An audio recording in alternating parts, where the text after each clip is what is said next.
If you want to get even more information for the champion that I'm playing in the video, I have made a written guide that you can check out, and the link to it will be in the video description. The guide explains basically everything: runes, items, builds, game stages, and more. Each guide also has a unique matchup spreadsheet, and the link to the spreadsheet is on the guide itself. And once you click the matchup link, you will find build and level up orders alongside tips and tricks for every single champion you can face. For example, if you struggle as Darius versus Anivia because she's not really picked top lane, you can go to the Darius guide, click on the matchup spreadsheet link, and you will see what I do versus her. The video description contains every single guide that I have currently available. These guides and matchup spreadsheets are completely free. You don't have to pay anything for them. The only thing you can do is actually like or dislike the actual guide, but that's it. I update both the guides and the matchup spreadsheets quite frequently, and I'd say around 98% of the total information on the guides and the matchup spreadsheets is completely up to date. With all that out of the way, please enjoy this video.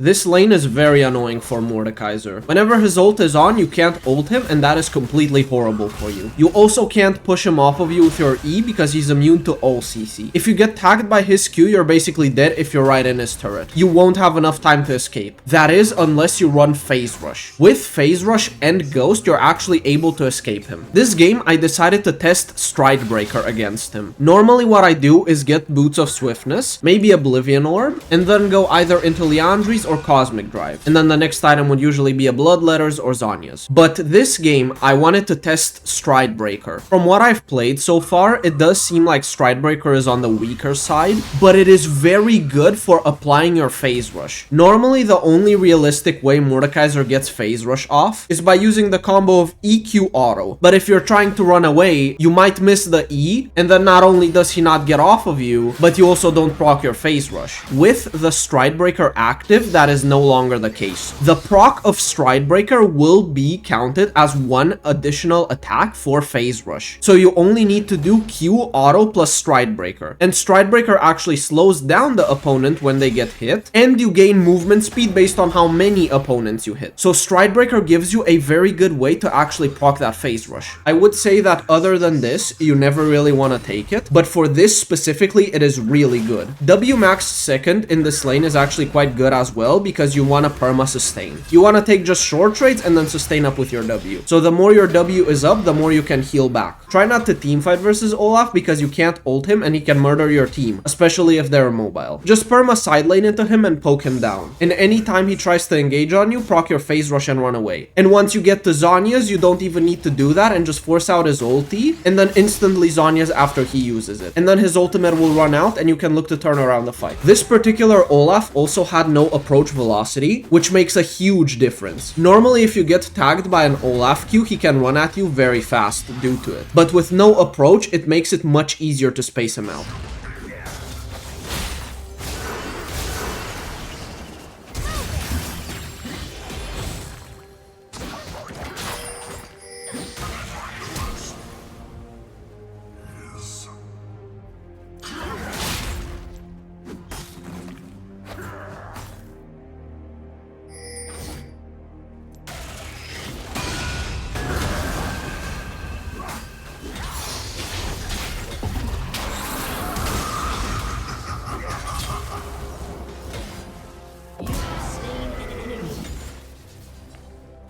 Here, I actually want to let him tag me with as many Qs as he can, even encouraging him to ult, because I'm saving my Phase Rush proc to speed away after he uses it. I actually successfully bait him into using his ultimate, so that means he won't have kill pressure on me.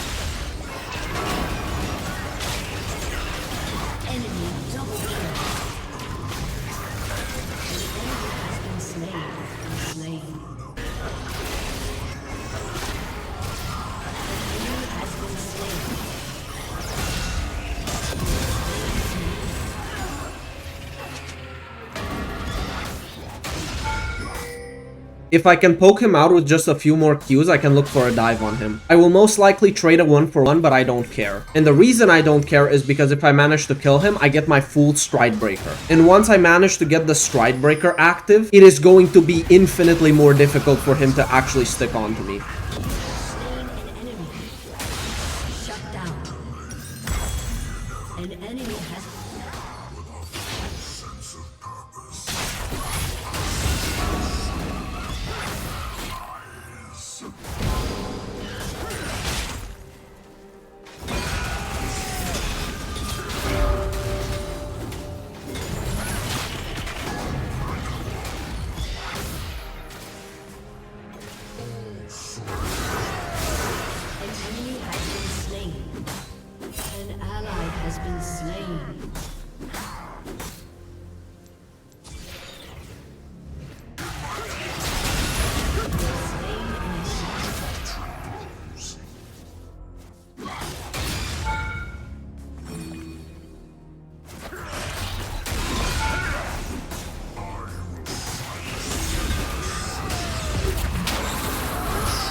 Depending on what Keystone rune Jax will take, you're gonna have to play it a bit differently. If Jax takes lethal tempo, he can perma jump on your head and look to fight you. The attack speed from both his passive and lethal tempo makes it way too difficult for you to actually beat him out. In this case, you usually want to rush Bramble Vest. This isn't actually for the heal reduction. It is for the armor, combined with the fact that you get a bit of reflected damage every single time he auto attacks you. And because he's gonna auto you so much, it's really good. If he has Grasp, then it means his all-in power isn't as high, but he will still look to probably just perma karma jump on your head. This is something that essentially every single Jax does. They will jump on you on cooldown whenever their Q is up, and you need to have your W up or else you won't win the trade. You can try to push him off with your E, but it's not guaranteed to land every single time. The main game plan here is to not die pre-6 or get hard punished pre-6. Once you hit that level 6 and he jumps on your head and uses his counter strike, you can look to ult him and fight him out. This Jax took teleport, so his early kill pressure isn't as high. If he had ignite, it would be even worse for me. Usually I like to go for Bramble Vest first, into haunting guys, and then either go into plated steel caps or finish Riftmaker. This game I did a completely different build and it was only to test certain items. I went experimental hexplate and Stridebreaker. I wasn't sure if it's actually optimal or not, I just wanted to test the items. Overall, I found out that Stridebreaker feels pretty lackluster unless you activate Phase Rush off of the proc, but that's basically it. I didn't know this before this game, and this is why I'm testing so many items. I don't really mind if I lose certain matchups because of my build choices, because right now I'm brute forcing a ton of different builds on Mordekaiser, and I'm doing it all just so that I can test a bunch of items. You can use your ultimate when his passive is fully stacked so that you steal more attack speed, and you can also wait for him to use his ultimate so you ult him after and steal more stats, but this isn't always possible. I'm just mentioning it because it's a pretty good interaction to keep in mind.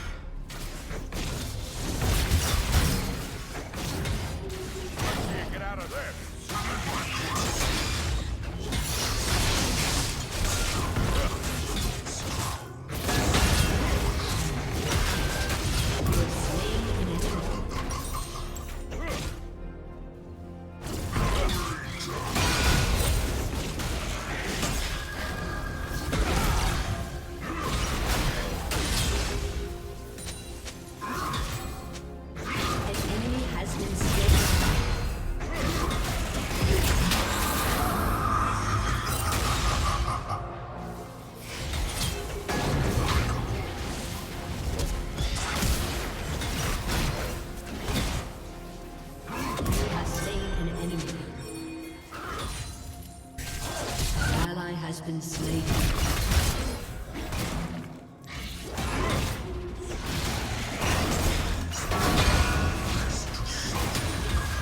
Killing spree.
From what I've tested so far, Death's Dance actually feels pretty good on Mordekaiser. Even though you might not heal that much from the Defy effect if Death's Dance is your only AD item, the 30% bleed cleanse feels really good, and it generally allows you to get 2 Ws in a fight very comfortably. If you combine it with Zhonya's, you can get 3 or even 4 Ws in a fight. I was also thinking of going for some heal reduction in this game because they had quite a lot of healing. The Sundered Sky on both Jarvan and Jax can be threatening, and then Janna's healing on her ulti and Redemption is also pretty threatening.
Overall, this is a pretty skilled matchup. Early on, Darius has the advantage. He can usually bully you pretty hard pre-6 if you're not careful. If you try to walk up and do auto Q on him, he will murder your health bar. Generally, if you get tagged by his W early, you will get screwed over, either resulting in you dying or having to flash away. Level 1 is usually manageable, and so is level 2 if you take your W. But starting level 3, when Darius has all 3 of his basic spells, it is going to be much more difficult. Levels 3 to 5, you want to space him out really hard.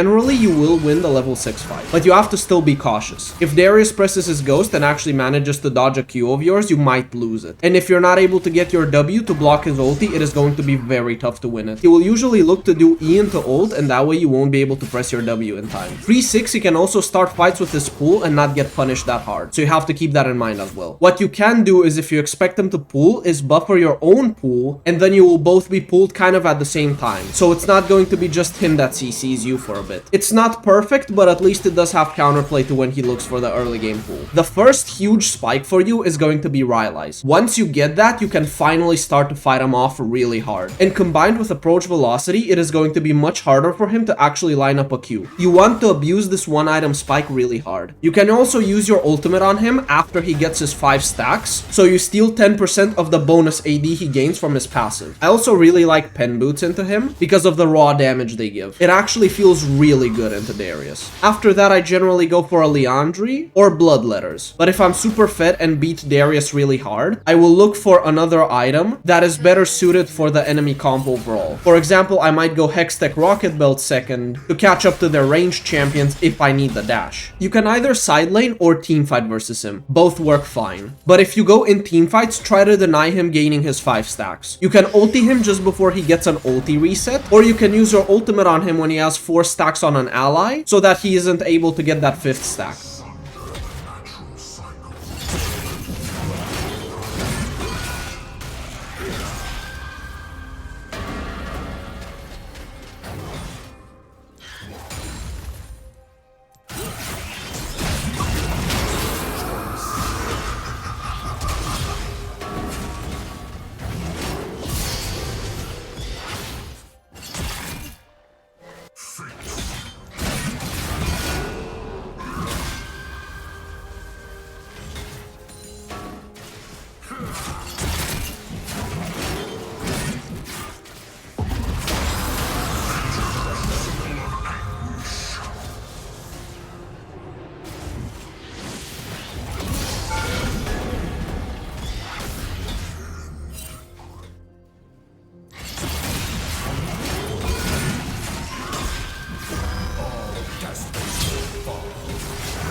Thank you all for joining me in this video. I hope you found the information useful, and I will see you in the next video, hopefully very soon.